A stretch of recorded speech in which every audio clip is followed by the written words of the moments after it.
সুপ্রিয় দর্শক, আসসালামু আলাইকুম। আপনারা জানেন যে ইতিমধ্যে গতকাল বাংলাদেশের যে ডক্টর মোহাম্মদ ইউনূস সরকার সে এটি সর্বদলীয় বৈঠক করেছে।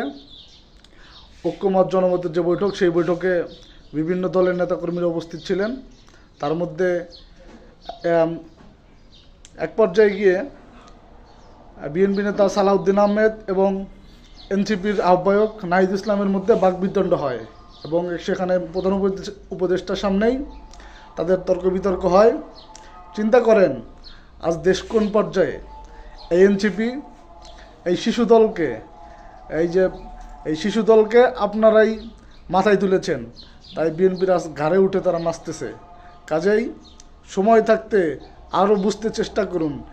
এই বাচ্চাদেরকে, এই সন্ত্রাসীদেরকে, এই কিশোর গ্যাংদেরকে যত প্রশ্রয় দিবেন, এই দেশটায় তত অরাজকতা হবে, তত নাশকতা হবে, এই দেশটা তত ধ্বংসের দিকে যাবে।